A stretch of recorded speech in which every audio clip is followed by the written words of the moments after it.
The cantina on Nexus Prime was alive with sound and movement. Steam rose from countless drinks, while alien voices created a symphony of different languages. Blue-skinned Altarians argued over cargo prices at one table. Three-armed Kel-Taurians played cards. At another, the air smelled of exotic spices and engine fuel. A mix that somehow worked in this place where the galaxy's outcasts gathered in the darkest corner, furthest from the main crowd. Sat a figure that most other patrons gave a wide berth. Vexthal was massive even by Zephyrian standards, his purple car scarred and pitted from decades of warfare. Each mark told a story of survival against impossible odds. His 6 compound eyes reflected the dim light like black mirrors as he stared into his glass of Ember Proximan whiskey. The table around him was filled with fellow mercenaries and soldiers, each bearing their own collection of scars and stories. There was Grix, a hulking Maltarian whose rock-like skin could deflect most small arms fire. Beside him sat Ithara, a slender Nexian whose forearms were covered in ritual tattoos marking her kills. The newest addition was Cole, a young Andromedan pilot whose blue skin still held the bright hue of someone who hadn't seen too much death yet. They had been trading war stories for hours, each tale growing more outrageous than the last. Grix had just finished describing how he single-handedly held off an entire pirate squadron using nothing but a plasma rifle and sheer determination. Ithara countered with her account of infiltrating a heavily fortified space station by disguising herself as a maintenance drone. The conversation naturally drifted toward legendary battles and the most fearsome enemies they had encountered. Cole mentioned the savage Vorthan raiders who ate their prisoners alive. Ithara spoke of the cybernetic Nexus Collective and their emotionless efficiency in combat. Each species had earned their reputation through centuries of conflict. It was Grix who brought up the humans, almost as an afterthought. He had been gesturing wildly with his massive stone hands, describing the tactical superiority of various alien military forces when he paused. Of course, we can't forget about the newest additions to galactic warfare, he said with a dismissive wave. The humans from that little blue planet in the Sol system. The table grew quiet for a moment. Humans were still relatively new to the galactic community, having only achieved faster-than-light travel within the last 50 standard years. Most older species viewed them as curiosities at best, minor threats at worst. Humans, Grix continued, his voice taking on a mocking tone. Those soft-skinned primates with their pathetic single-heart circulatory systems. What could possibly be frightening about creatures that die if you so much as puncture their thin skin? He leaned back in his chair, which groaned under his weight. I've seen their military footage. They use chemical propellants in their weapons, chemical propellants, like something from the Stone Age. And their ships are barely held together with metal and prayers. YTHR nodded in agreement. I heard they have to wear protective suits just to survive in most atmospheric conditions.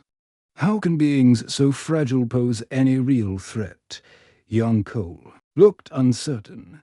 Well, they did join the Galactic Federation pretty quickly after first contact. The Council doesn't usually fast-track membership unless a species shows significant potential. Politics, Grix waved dismissively. They probably have some resource the Council wants. Or maybe the old politicians just felt sorry for them throughout this entire exchange. Vexthor remained silent, slowly turning his glass in his clawed hands. The amber liquid caught the light, casting strange shadows across his battle-scarred face. His mandibles, the chitinous appendages that flanked his mouth, began to click together in a nervous rhythm that other Zephyrians would recognize as a sign of deep unease. The clicking grew louder until it finally caught the attention of the others. At the table, all eyes turned toward the old warrior, waiting for him to contribute to the conversation, but Vexthal seemed lost in thought. His 6 eyes focused on something far beyond the walls of the cantina. "Vex," Ithara prompted gently. "You've been awfully quiet. What do you think about these humans?" The clicking stopped abruptly. Vexthal's eyes slowly focused on the faces round the table. And when he spoke, his voice carried a weight that immediately changed the atmosphere. "You've never fought them, have you?" The question was simple, but it cut through their casual dismissal like a plasma blade through paper. Grex straightened in his chair. "Well, no, but I've studied their tactics, primitive chemical weapons, outdated ship designs, fragile biology. What's to fear? I have," Vexthal said quietly. 3 separate campaigns during the Integration Wars, Kepler Station, Proxima 7, and the Battle of the Void Reach. He paused, taking a long drink from his glass. "And I'll tell you this, there's nothing in this galaxy. Nothing in all my 40 years of warfare across 100 different worlds more terrifying than a human soldier with nothing left to lose." The words hung in the air like a physical presence, coming from Vexthal, a warrior whose reputation was known across multiple star systems. This wasn't just an opinion, it was a warning. But the others weren't ready to accept it. The table erupted in disbelieving laughter. Grix slammed his stone fist on the table, making their drinks jump. "Come on, old friend," he chuckled. "You're telling us that beings who need breathing apparatus on half the worlds in the galaxy somehow managed to frighten the legendary Vexthal. Maybe age is catching up with our Zephyrian friend." Ithara added with a smile that didn't reach. Her eyes, "Next he'll be telling us that humans can fly without wings, even young Cole Jonden," though his laughter seemed forced. "I mean, they're probably decent fighters for their size. But compared to trained soldiers like us." Vexthal's expression remained grave throughout their mockery. He finished his drink in one long gulp, then set the glass down with deliberate precision. The laughter slowly died as the others realized he wasn't joining in their amusement. "You want to know why I requested transfer to the Outer Rim after the war ended?" His voice was barely above a whisper, but in the sudden quiet of their corner, every word was crystal clear. "Why I haven't taken a combat contract in 5 standard years. Why I wake up screaming some nights, and it's not because of Vorthan raiders, or Nexus cyborgs, or any of the other horrors we've all faced." He stood slowly, his massive frame casting long shadows across the table. The scars on his Kawabachi seemed to writhe in the dim light, each one a testament to battles survived. "Let me tell you about the humans I fought," he said, reaching into his coat and pulling out a small device, a personal data recorder, the kind soldiers used to document their experiences for military archives. Starting with the siege of Kepler Station, where 30 human defenders held off my entire battalion for 6 days. Where I learned that humans don't just fight to win, they fight to make sure you remember the cost. A victory for the rest of your life. The cantina around them seemed to fade away as Vexthal activated the recorder. The holographic display flickered to life, showing grainy footage of a space station under siege. And suddenly the war stories and bragging seemed very far away indeed. The holographic display flickered to life, casting an eerie blue glow across the faces gathered round the table. The image showed Kepler Station from the outside, a massive structure spinning slowly in the void, its metal hull gleaming under the light of a distant star. What struck everyone immediately was how ordinary it looked. Just another deep space mining facility, the kind scattered across thousands of systems throughout the galaxy. Kepler Station was supposed to be a simple mop-up operation. Vexthal began, his voice dropping to almost a whisper that made everyone lean forward. Our intelligence reports were crystal clear. The main human fleet had withdrawn 3 days earlier after a major defeat at Rigel 7. Satellite scans showed minimal life signs, maybe 30 human defenders left behind, probably wounded or trapped personnel waiting for evacuation. He gestured to the hologram, which zoomed in to show the station's docking bays and defensive positions. Command assigned my battalion to the operation, 200 elite Zephyrian shock troops. The best the military had to offer. We'd just come off a string of victories against Maltarian strongholds. Our orders were simple: secure the station within 6 hours, capture any remaining humans for interrogation, and establish it as a forward operating base.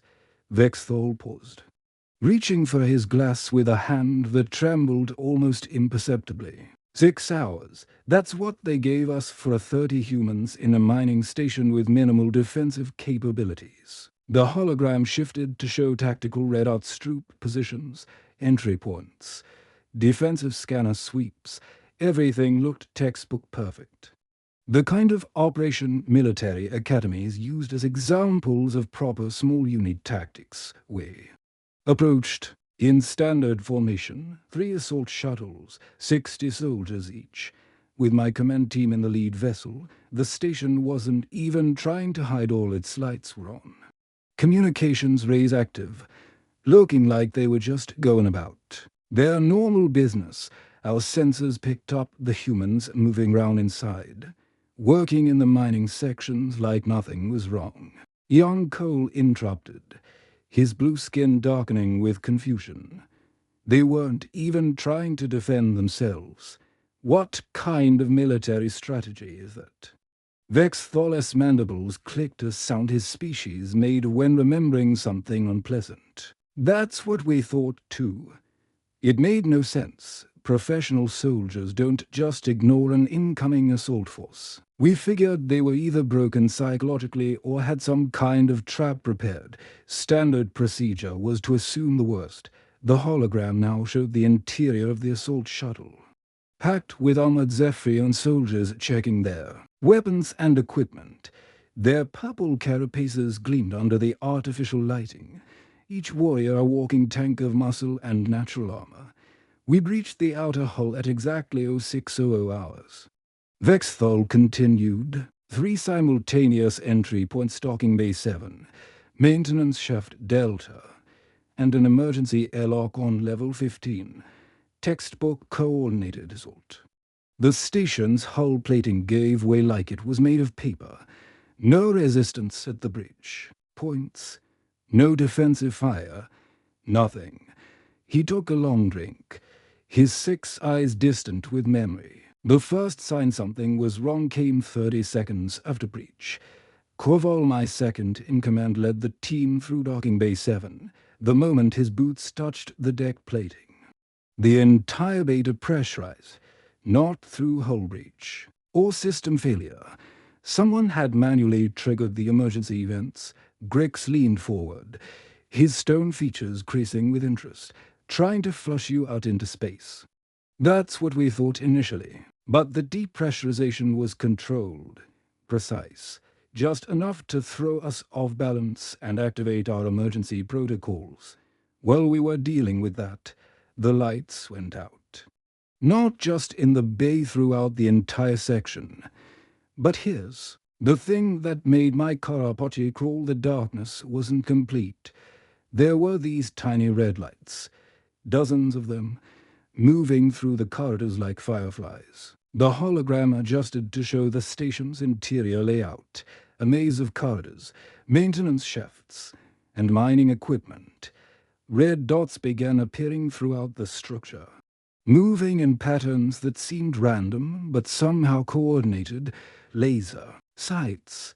Ethara breathed, all 4 of her arms unconsciously reaching for weapons that weren't there. That's what I thought too. Vexthal nodded grimly. But they never fired. The red dots would appear, track us for a few seconds, then vanish. It was psychological warfare, and it was working. My soldiers were jumping at shadows, firing at empty corridors. We were burning through ammunition, fighting ghosts. The old warrior's voice grew even quieter, forcing his audience to strain to hear every word. By nightfall, half my battalion was dead, and we hadn't even reached the core levels. Not from direct combat, we barely saw the humans. They killed us with the station itself. The hologram now displayed casualty reports, the numbers climbing steadily as the hours passed. But what was truly chilling was how the deaths occurred: explosive decompression. Electrical systems overloads, structural collapses, equipment malfunctions. Each incident appeared accidental until you saw the pattern. The humans had turned that station into a living weapon. Every corridor was trapped, but not with standard military explosives. They used mining charges, industrial equipment even, the life support systems. When Sergeant Thak's squad tried to advance through maintenance level 4, someone triggered the automated or crushers. The machinery that was designed to process asteroids. Well, it processed my soldiers just as efficiently. Vex Thal's claws scraped against his glass, leaving tiny scratches in the crystal. But it wasn't just the traps. Every room could be an ambush, but you never knew where they'd strike next. We'd sweep a corridor, declare it clear, post guards, and then an hour later find the guards dead without a sound being made. But it wasn't random violence. He continued, his voice taking on a tone of grudging respect. There was intelligence behind every move, coordination that shouldn't have been possible with their primitive communication systems. That's when I first heard his voice. The hologram flickered, showing communication intercepts, audio files captured by Zephyrian recording equipment. A human voice began speaking, calm and measured despite the chaos around him. Taiho, Vex Thal said simply, their defense coordinator. I never saw his face during the entire siege, but I heard his voice dozens of times over their comm systems. He was orchestrating defensive maneuvers that our military computers said were impossible given their numbers and resources. The intercepted communications played over the Cantina's sound system. Even through the translation matrix, Taiho's voice carried an authority that was unmistakable. He was giving orders, coordinating movements, reassuring his people all while under siege by a force that outnumbered him nearly 7-1. Listen to that. Vex Thal pointed at the hologram. No panic, no desperation, just calm professional competence. He's treating this like a training exercise. Meanwhile, my soldiers are dying in dozens, and I'm starting to question everything I know about warfare. Grix shifted uncomfortably in his seat. The casual dismissal he'd shown earlier was completely gone, replaced by the focused attention of a professional soldier recognizing expertise. But Taiho wasn't working alone. Vex Thal continued. They had specialists that turned our tactical advantages into liabilities.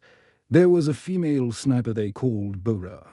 Our armor sensors could track movement, heat signatures, even electrical activity. But this human had figured out how to become invisible to all of them. The hologram shifted to show helmet camera footage from one of the Zephyrian soldiers. The image moved through darkened corridors, scanning left and right with military precision. Suddenly, there was a bright flash and the feed cut to static. She'd fire once, always a perfect shot, then vanish like smoke. We'd find the nest later, sometimes hours later, empty except for a small pile of energy cell casings. This human had been lying there for hours, waiting for the perfect moment. The patience alone was terrifying, but the skill. He shook his head. I've seen professional military snipers from a dozen species. None of them were as precise or as invisible as Bora. She killed 18 of my soldiers over 3 days. 18 perfect shots from positions that our tactical computers said were impossible to reach. We started avoiding entire sections of the station because we knew she was somewhere in the walls, watching, waiting. The cantina had grown completely quiet now. Even conversations at other tables had died down as patrons unconsciously listened to the old warrior's account. There was something in his voice, a combination of fear and respect.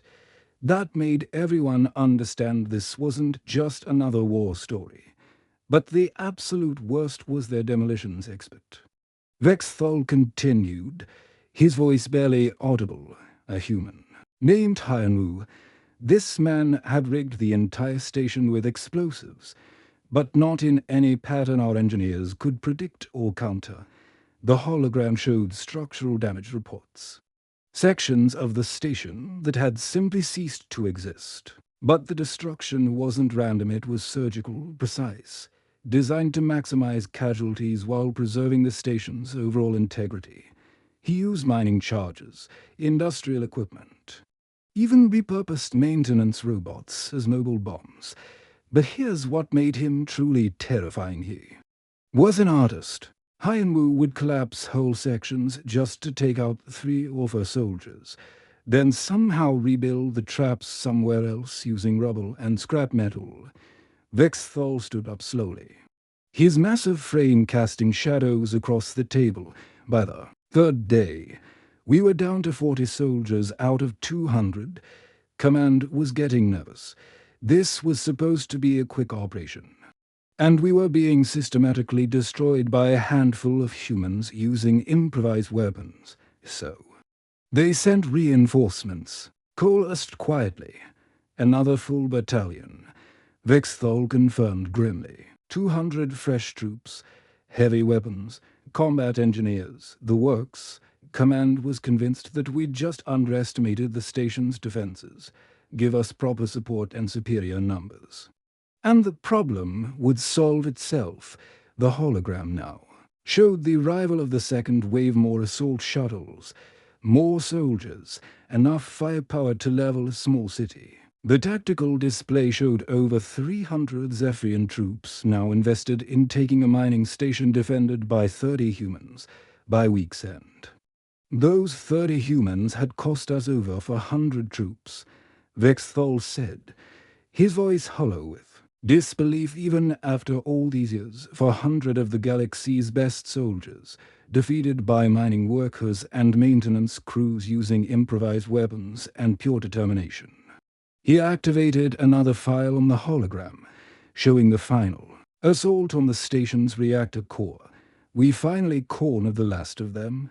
Taiho, Bora, Hyanwu, and maybe 6 others. They were trapped in the reactor control room with nowhere to run. We had them surrounded, out of ammunition, out of options. The image showed Zephyrian soldiers in full combat armor advancing through the reactor facility. Their weapons trained on a sealed blast door. Everything about the tactical situation suggested the siege was finally over. And when we breached that final door, you know what they did? Vexthal asked, his 6 eyes fixed on each face round the table. The table waited in tense silence, the weight of anticipation heavy in the air. They smiled. The words hung in the air like a physical presence. Taiho looked me right in the eyes the first time I'd actually seen his face, and he smiled. Not the grin of madness or desperation, a calm, satisfied smile. Like he'd just completed a difficult but rewarding job. Vexthal's mandibles clicked rapidly, a sign of deep emotional distress among his species.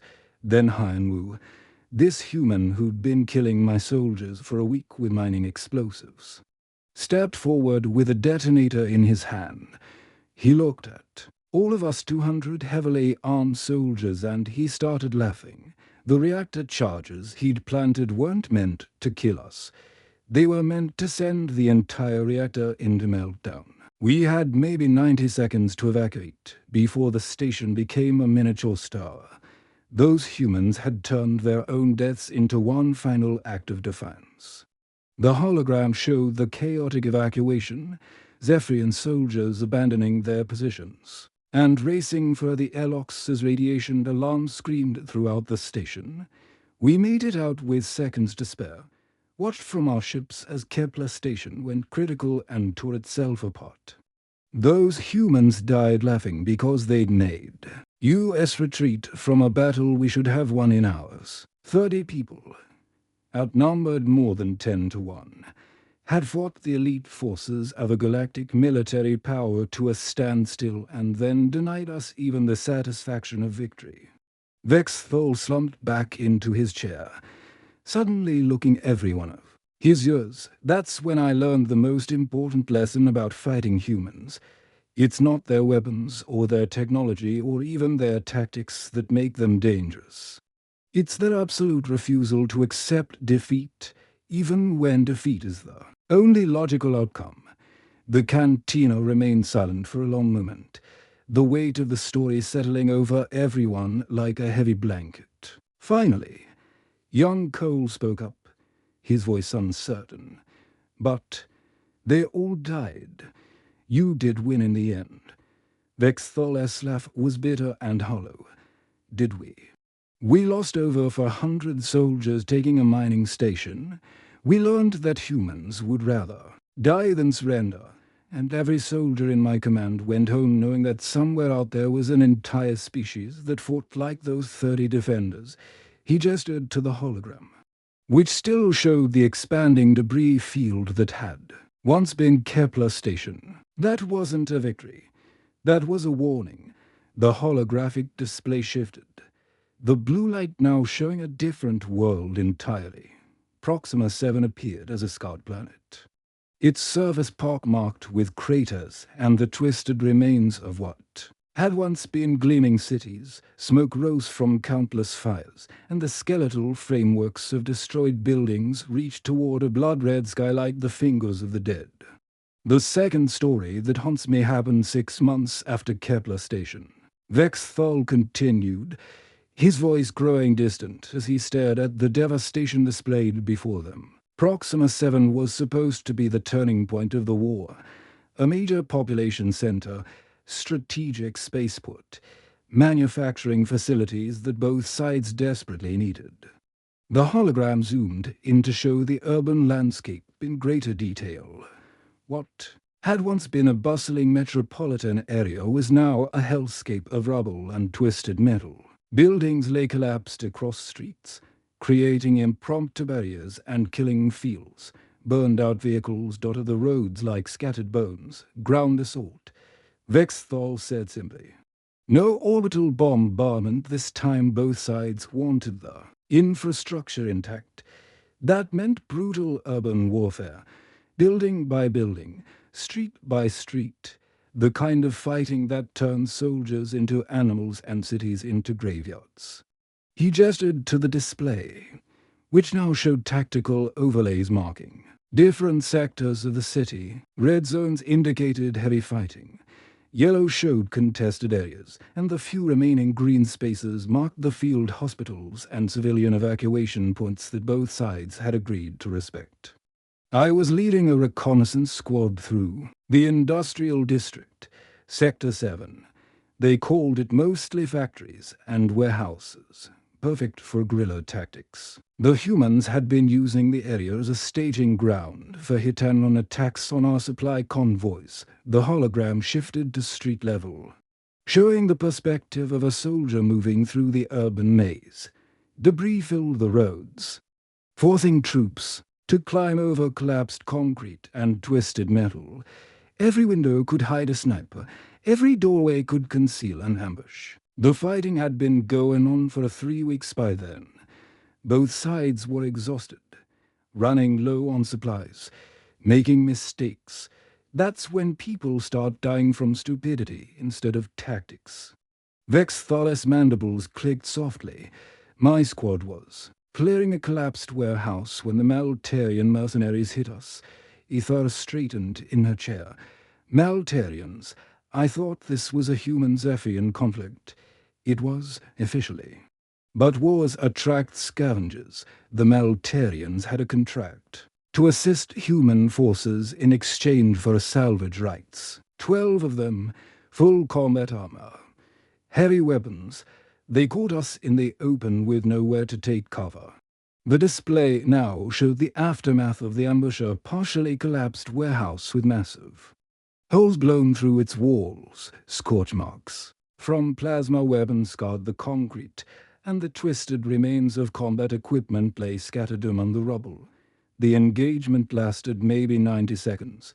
When the dust settled, 4 of my soldiers were dead, 3 were wounded, and I was trapped under a collapsed support beam with shrapnel in my thorax. Vexthal traced a particularly deep scar along his Karapochi, the mark standing out like a canyon against his purple shell. The shrapnel had punctured my secondary heart system. That's the one that regulates our combat reflexes and pain response. I was bleeding internally. My Karapochi was cracked in 6 places, and I could feel my strength fading with every heartbeat. Grix leaned forward, his stone features creasing with concern. "Your squad didn't try to evacuate you," Vexthal Eslaf was bitter and hollow. "Standard military doctrine in urban warfare: don't risk the living for the dying." My remaining soldiers had orders to regroup with the main force and continue the mission. They marked my position for eventual recovery and moved out. The hologram shifted to show the interior of the collapsed warehouse from ground level. Massive concrete beams lay at crazy angles, creating a maze of shadows and debris. In one corner, almost invisible among the wreckage, lay the still form of a Zephyrian soldier. I was fading fast when I heard footsteps. Vexthal's voice dropped to barely a whisper. Soft footsteps, not the heavy tread of military boots. I expected to see Zephyrian medics. We had recovery teams that swept battlefields for wounded soldiers instead. This small human female appeared out of the shadows. The display zoomed in to show a figure moving carefully through the debris. She was tiny by galactic standards, barely reaching Vexthal's shoulder even when he was lying down. Her medical uniform was torn and stained with various colors of alien blood, and she carried a battered field kit that looked like it had been through several battles. "Jiwu," Vexthal said, and there was something almost reverent in the way he pronounced the name.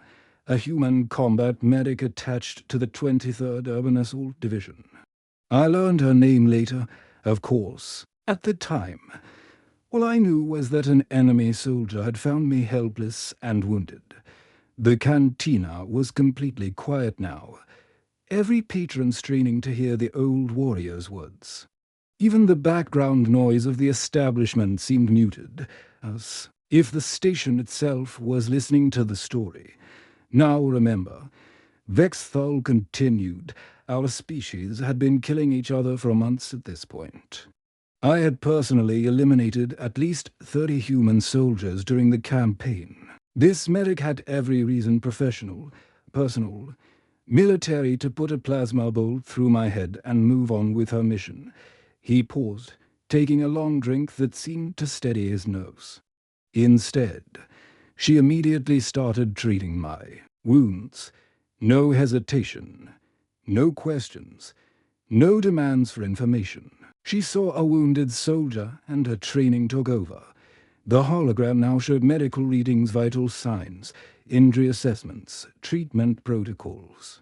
Everything was displayed in human medical notation, completely different from Zephyrian military standards, but clearly professional and thorough. "Gentle hands," Vexthal murmured, almost to himself. "That's what I remember most. Her hands were so small compared to ours, so fragile-looking.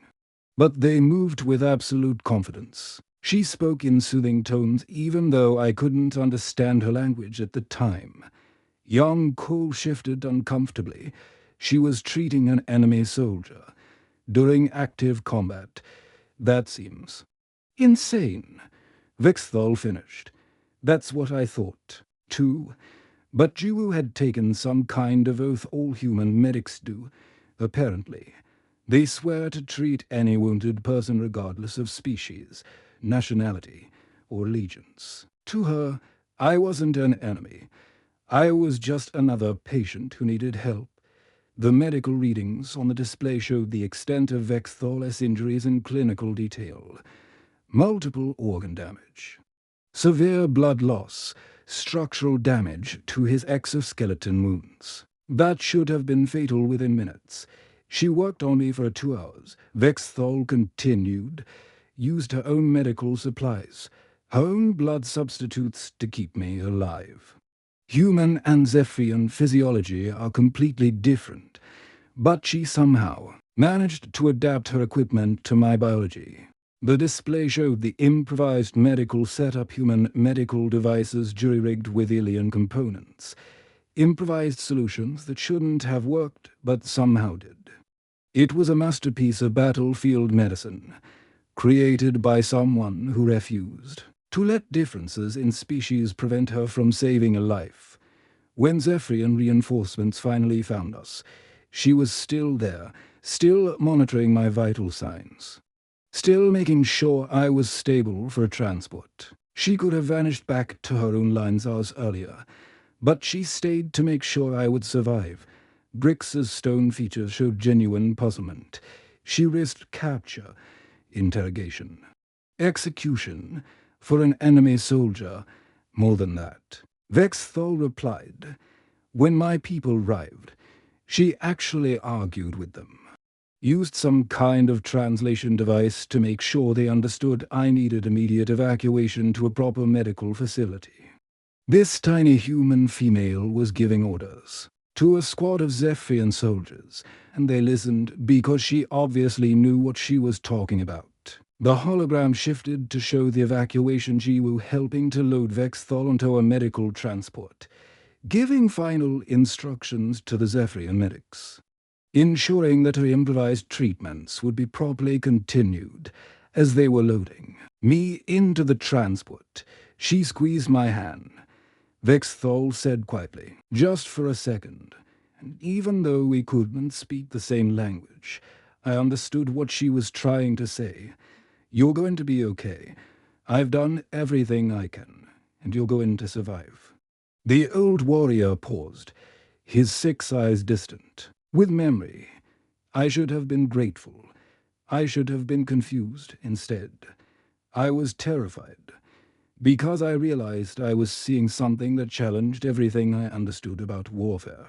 But here's the part that still gives me nightmares. He continued, his voice dropping even lower. 3 hours later, I was lying in the medical transport, being evacuated to a field hospital, when the alarm started screaming. The display now showed aerial footage from military drones, a human field hospital under attack. The building was clearly marked with medical symbols, the universal signs that indicated non-combatant medical personnel. But a squad of Maltarian mercenaries was advancing on the facility, their weapons charged and ready. 12 Maltarians, the same unit that had ambushed my squad earlier. They'd tracked the medical signals and decided to eliminate the human field hospital. Maybe they thought it would demoralize the enemy forces, or maybe they were just looking for easy targets. The footage showed the mercenaries breaching the hospital's outer perimeter, their heavy weapons tearing through the minimal defenses. Medical personnel were running, trying to evacuate patients, but there was nowhere to go in the urban warfare zone. That's when I saw her again. Vexthol whispered, "Jiwoo." The same gentle medic who had saved my life. She was helping to evacuate wounded soldiers, human, Zephyrian, even a few Altarian civilians who'd been caught in the crossfire. The display zoomed in on the small human figure moving between the wounded. Her movements calm and professional despite the chaos around her. She was directing other medical personnel, coordinating the evacuation, doing everything possible to save lives. The Maltarians reached the main hospital ward. They were going to kill everyone, patients, medics, everyone. These weren't soldiers anymore. They were just targets to be eliminated. Vexthol stood up slowly, his massive frame trembling slightly. That's when Jiwoo transformed into something else entirely. She moved like liquid death, every shot precise, every movement calculated. The same hands that had gently treated my wounds were now wielding weapons with terrifying efficiency. The hologram showed the brief but devastating firefight. Jiwoo appeared from cover, her medical uniform now supplemented with combat gear. That seemed to materialize from nowhere. Her movements were fluid, professional, absolutely lethal. She killed 12 armed Maltarian soldiers in under 2 minutes, Vexthal said, his voice filled with awe and terror. 12 professional mercenaries with heavy armor and military-grade weapons. Eliminated by a medic who probably weighed less than any one of them. The footage showed the aftermath: 12 armored bodies lying motionless, while Jiu calmly checked each one to confirm they were no longer a threat. Then, without pause, she returned to her medical duties as if nothing had happened.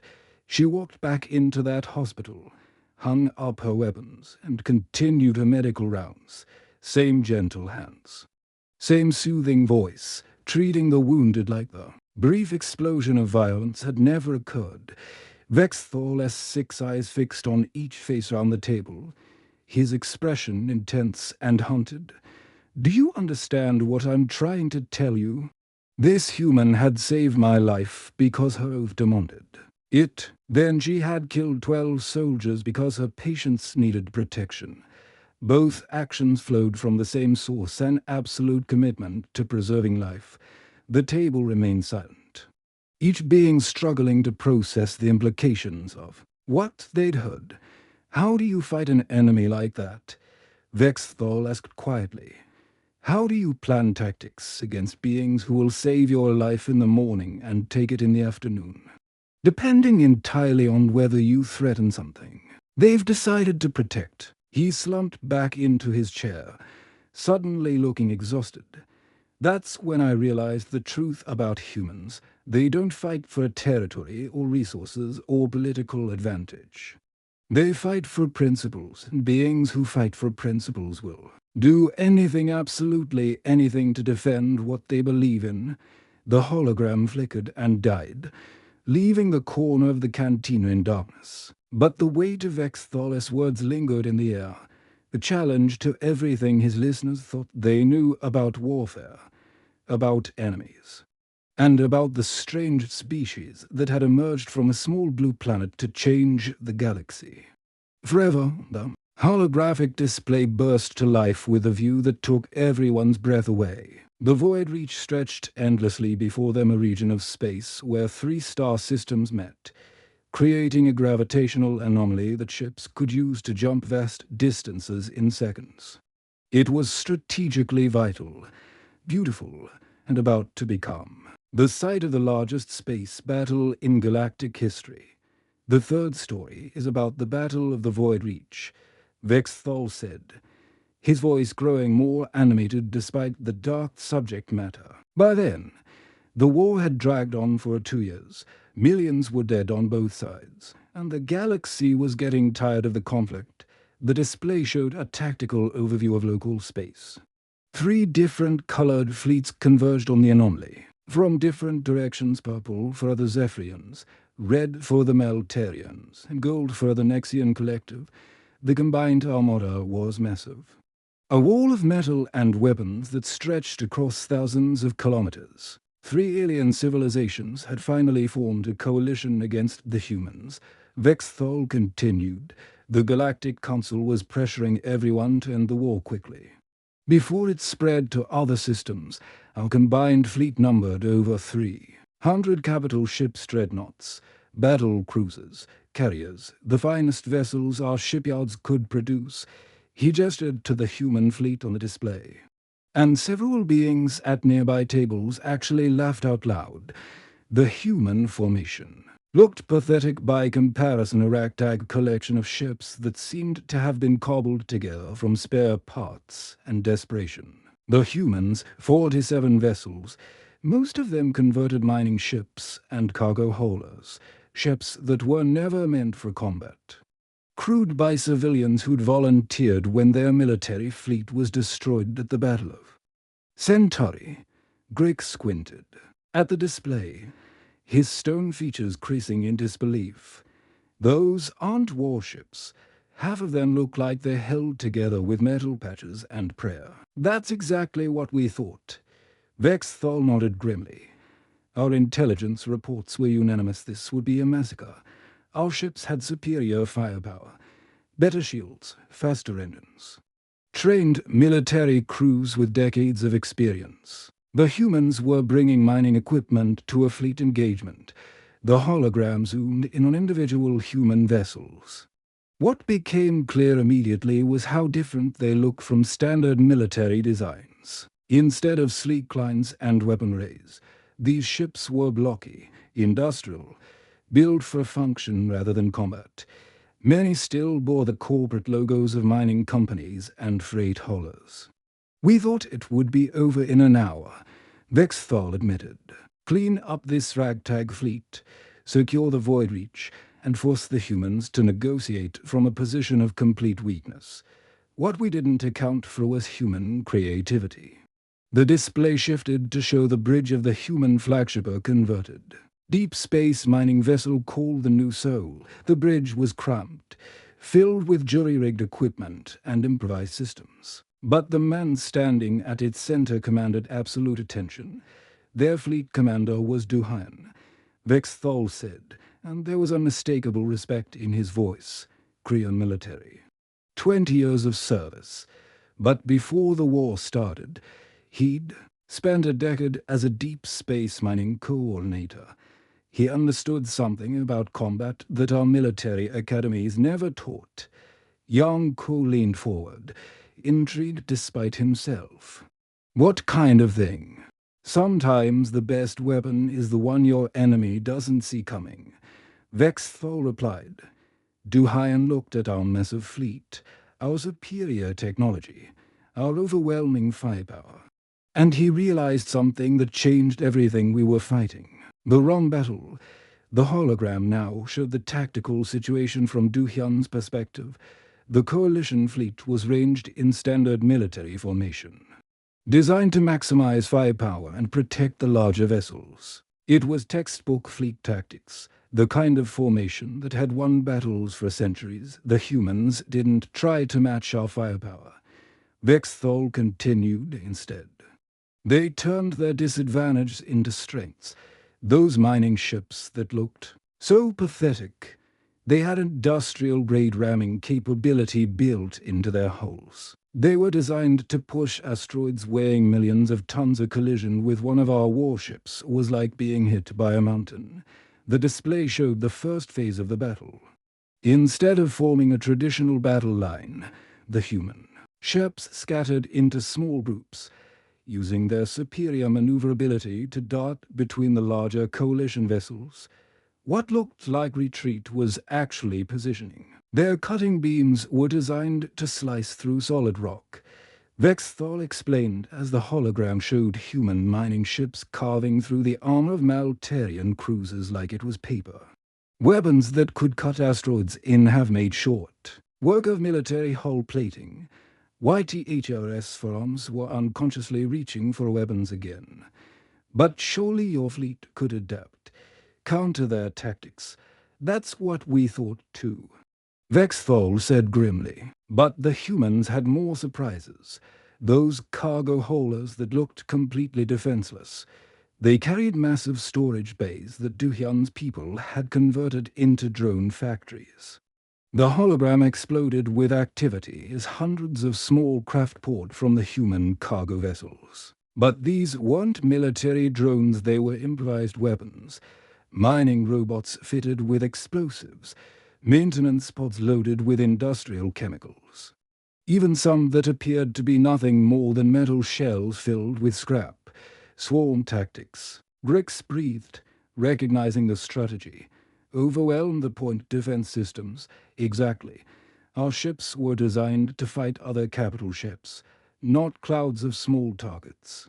The drones weren't individually dangerous, but there were thousands of them. They clogged our sensors, overwhelmed our targeting systems, and created chaos in our formations. The battle display was becoming increasingly frantic. Coalition ships found themselves surrounded by clouds of small attackers while human mining vessels used the confusion to close to ramming distance. What had started as an organized fleet engagement was turning into a brutal brawl. But the real genius was a female engineer named Yoonji aboard their flagship. Vexthal continued. This human had studied our ship designs, learned about our reactor systems, and figured out something that our own engineers had missed. The display zoomed in on the human flagship's engineering section. A small woman worked frantically at a console covered in alien technical readouts, her fingers flying over controls that seemed far too complex for any one person to understand. She'd figured out how to overload their reactor cores in a controlled manner.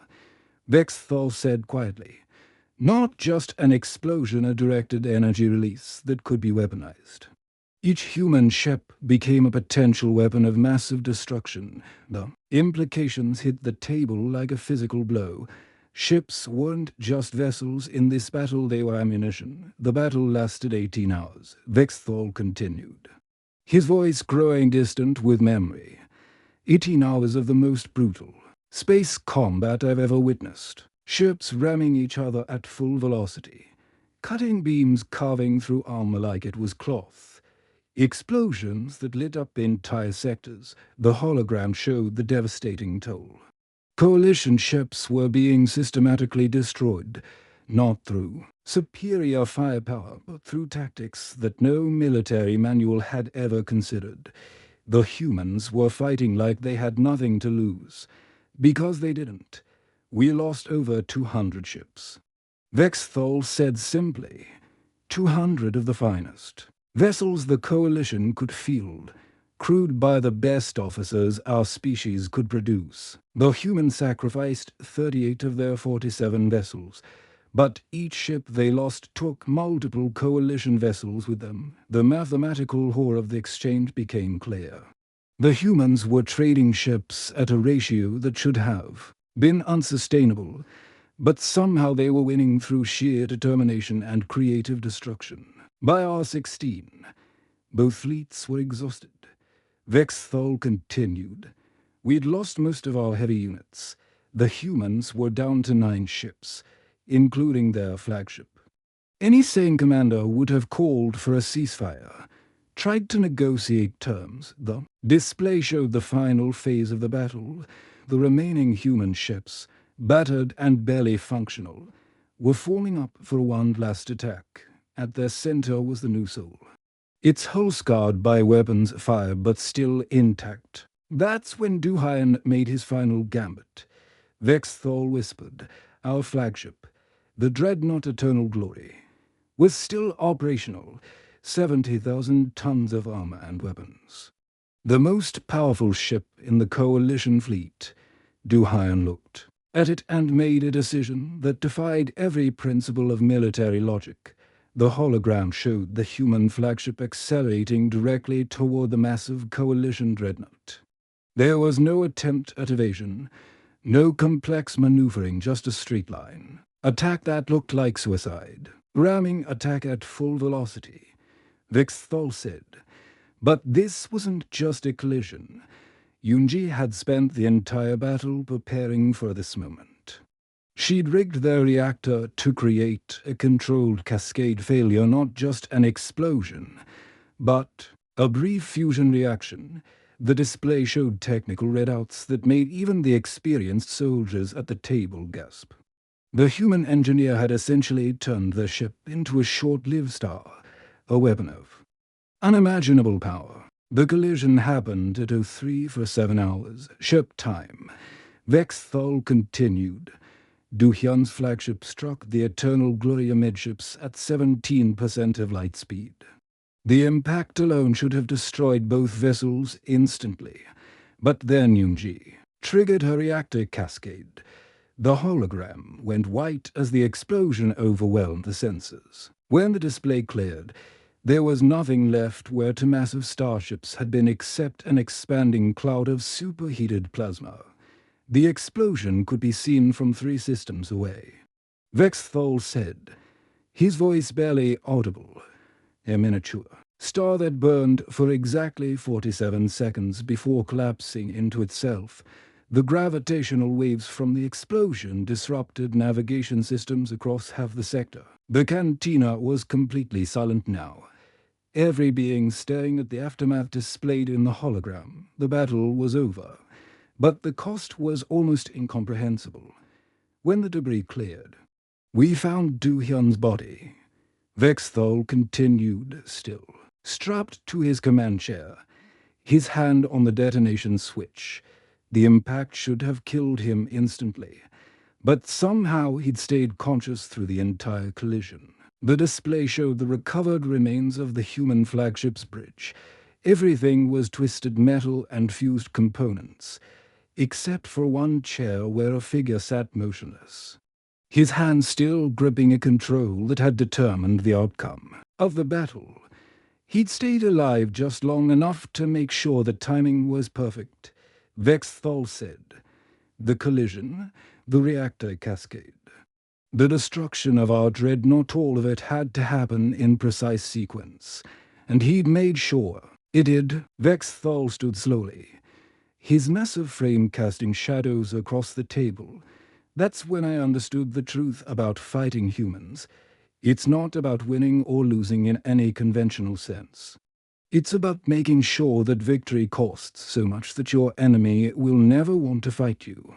Again, he gestured to the hologram, which still showed the debris field where hundreds of ships and thousands of lives had ended.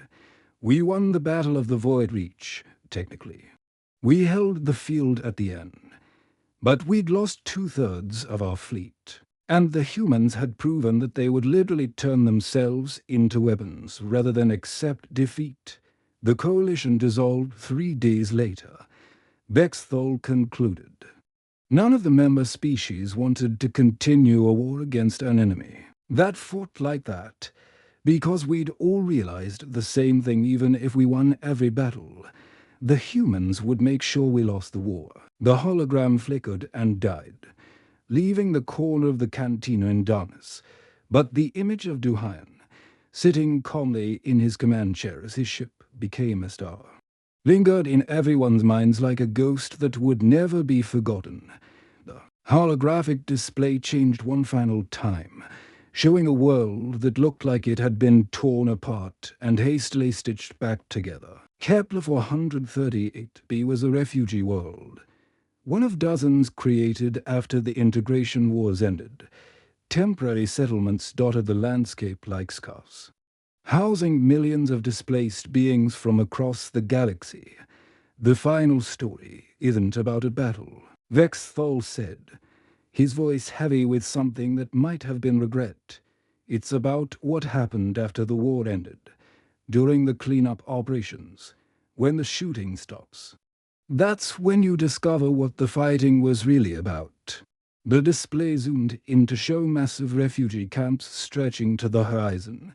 Beings from dozens of different species lived in improvised shelters, their lives reduced to whatever they could carry when their worlds became battlefields. The lucky ones had made it to places like Kepler 438b. Too many others hadn't made it anywhere at all. The integration wars officially ended with the Treaty of Nexus Prime.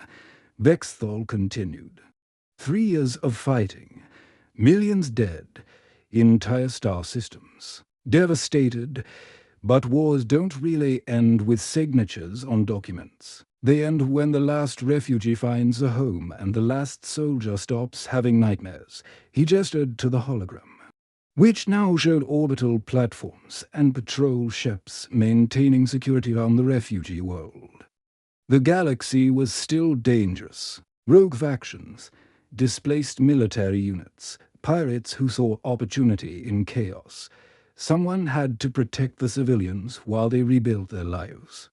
The display shifted to show a mixed patrol unit, ships from different species working together under the new Galactic Peacekeeping Initiative. Zephyrian cruisers flew alongside human frigates and Nexian patrol boats, their crews learning to trust former enemies. A rogue faction of Maltarian raiders had taken civilian hostages. Vexthal said, his mandibles clicking softly. About 200 raiders, military deserters who decided that peace was bad for business. They'd captured a transport full of refugees, mostly families with children, who were being relocated to safer systems. The hologram showed the captured vessel, a civilian transport that had been forced down on the planet's surface, round it. The raiders had established a fortified camp in the ruins of an abandoned mining facility. It was a perfect defensive position, almost impossible to assault without massive casualties. Command assigned mixed species teams to handle the rescue operations. Vexthal continued. New policy form, enemies working together to prove that the peace would actually work. I found myself assigned to Team 7, working alongside human special forces. Young Ko looked confused.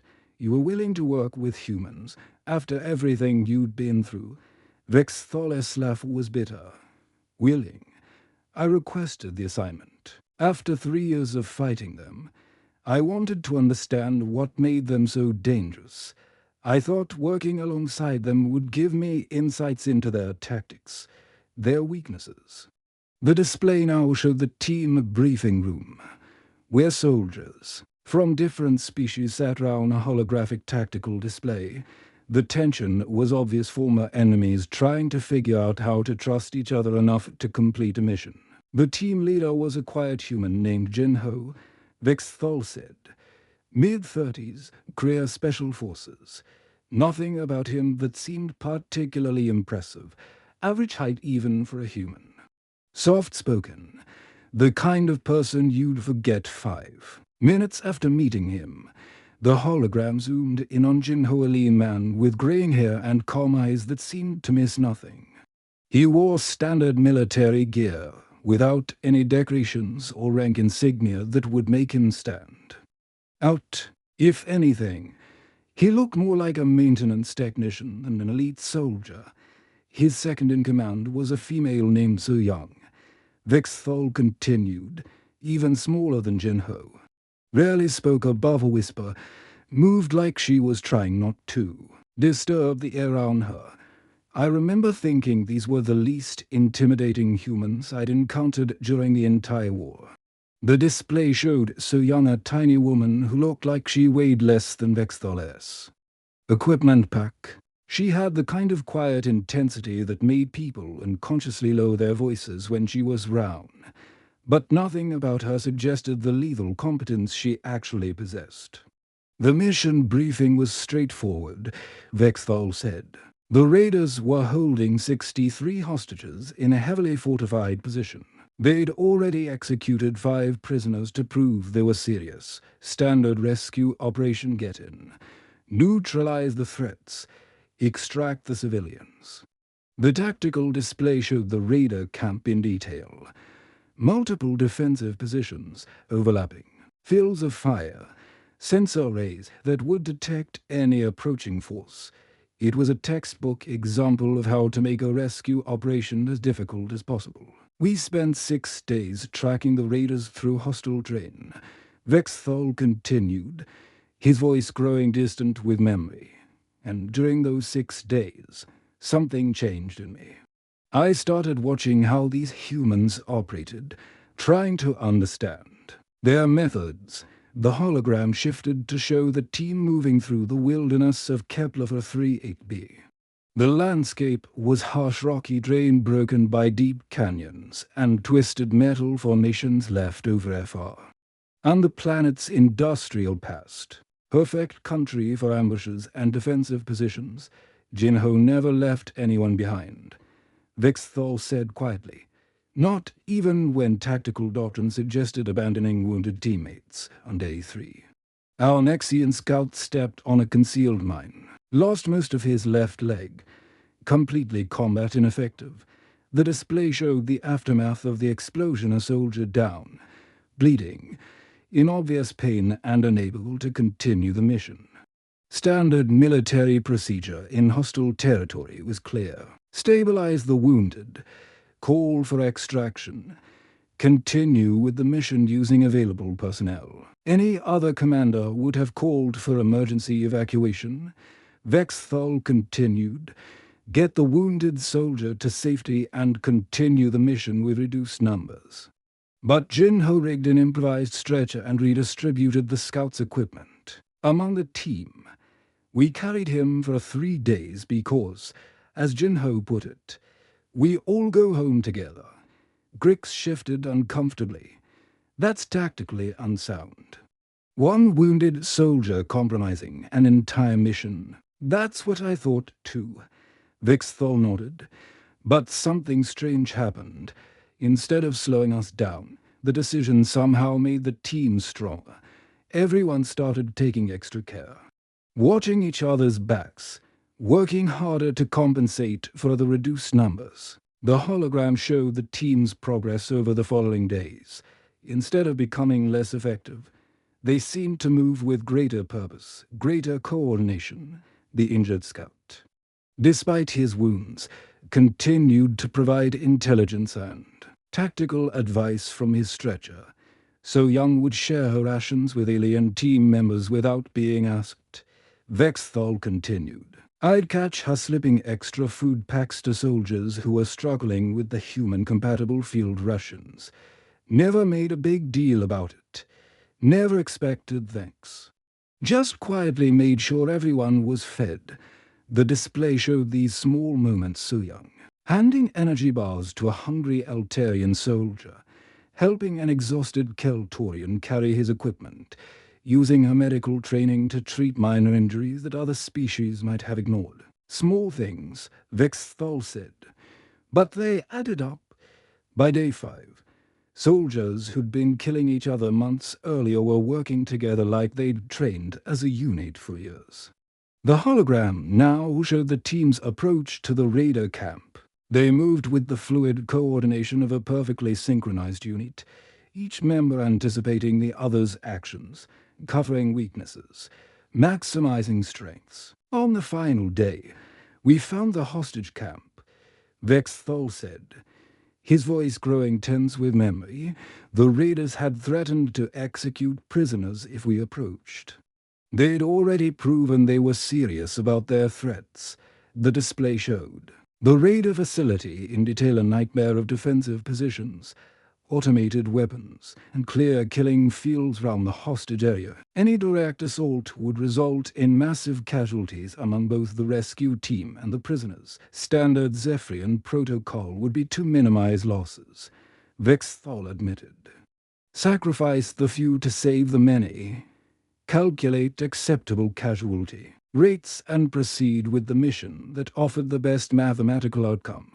The tactical computer displayed various assault scenarios, each one showing projected casualty rates that ranged from horrific to catastrophic. No matter how the attack was planned, significant numbers of hostages would die. But Jin-Ho looked at those civilians beings from 6 different species, including some from civilizations we'd been fighting just months beforehand. He said something I'll never forget. The hologram zoomed in on Jin-Ho's face as he studied the tactical readouts. His expression was calm, determined, and absolutely uncompromising. Every life has value, Vexthal quoted quietly. We don't leave anyone behind. The words seemed to hang in the air of the cantina like a physical presence. Seb, our old patrons at nearby tables had stopped their own conversations to listen, drawn by something in the old warrior's voice. The rescue operation should have been impossible. Vexthal continued. We were outnumbered, outgunned, and operating in enemy territory. The raiders had every advantage defensive positions. Superior firepower, the ability to kill hostages. If the assault failed, the hologram showed Jin-Ho's plan taking shape, a complex operation that required precise timing, absolute trust between team members, and a willingness to risk everything for people they'd never met. But those humans, they made me believe it could work, Vexthal said, wonder creeping into his voice. Jin-Ho's plan required each team member to risk everything for strangers. Not just risk injury or capture, risk dying for beings we had no connection to except shared sentience. The display showed the assault plan in detail. Multiple simultaneous strikes, diversionary attacks, infiltration routes that seemed impossible, extraction paths that required split-second timing. It was the kind of operation that military computers would rate as having a near-zero probability of success, and somehow it worked. Vexthal said simply. All 63 hostages survived. We neutralized the raider threat without a single civilian casualty. It was tactically impossible. But we did it anyway. The hologram showed the successful extraction civilians being evacuated while the rescue team provided cover.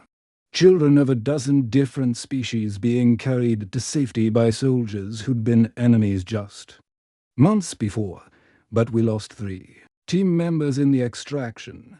Vexthal continued, his mandibles clicking rapidly, a sign of deep emotion among his species, including So Young, who stayed behind to make sure the last group of children made it to the extraction point. The display showed the final moments of the rescue. So Young, tiny even by human standards, holding a defensive position against overwhelming odds, while the last transport loaded with rescued civilians lifted off to safety. She could have evacuated with the first group, Vexthal said quietly. Should have, according to standard military doctrine. Senior personnel extract first to preserve command structure. But she saw those children, alien children from species she'd been fighting, and she made a choice. The hologram showed So Young's final stand. A small figure barely visible behind improvised cover as raider forces closed in.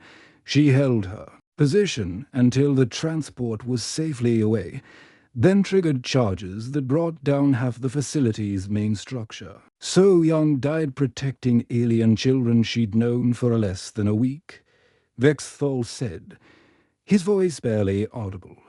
Jinho carried 3 wounded Maltarians to safety even though their species had been killing humans for 2 years and watching them.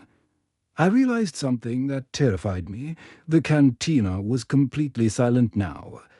Every patron listening intently. Even the background noise of the station seemed muted, as if the universe itself was waiting for the conclusion of the story. The most terrifying thing about humans isn't that they'll destroy you, Vexthal said, standing slowly from his chair. It's that they'll make you willing to become something better than you ever thought possible. He left payment on the table, his movements deliberate and final. They'll make you believe that some things are worth dying for, and once a soldier believes that, he paused at the edge of the table's light. His massive form half disappeared into shadow. Once you understand that, you can never again be the same person who fights only for pay or orders or survival.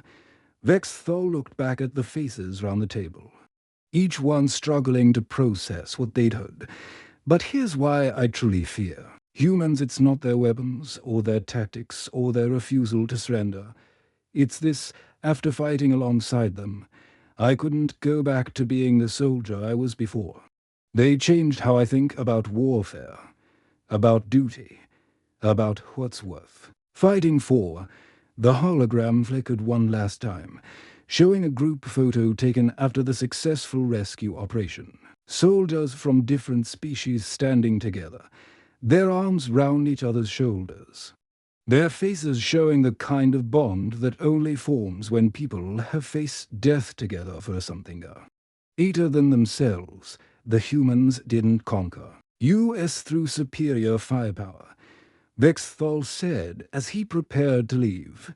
They conquered us by making us want to be worthy of fighting beside them. They showed us that there's something more important than winning, there's being right. He stepped back into the shadows of the cantina, his final words carrying clearly through the silence. So when you ask me what's so frightening about humans, remember this: they're the only species I've ever encountered that can make their enemies want to become their allies, not through fear or force, but through example. As Vexthal walked away into the darkness, the table remained silent for a long time. The hologram continued to display the group photo, former enemies who'd become something more than friends. Through shared sacrifice and common purpose, Grix was the first to speak, his voice unusually quiet. "That's not what I expected." "None of it was," Ethar added softly. "I came here expecting war stories. Instead, we learned why the war really ended. Young Kul finished. Not because anyone won or lost, but because someone showed everyone a better way to be." The cantina slowly returned to its normal noise level, but the conversation at their table remained subdued. Each being was lost in their own thoughts about warfare, honor, and the strange species that had somehow changed the galaxy not through fear, but through the terrifying power of hope. The hologram finally shut down, leaving only the amber light of a cantina and the lingering presence of a truth that none of them could ignore. Sometimes the most dangerous enemy is the one who makes you question why you're fighting in the first place. *The End*.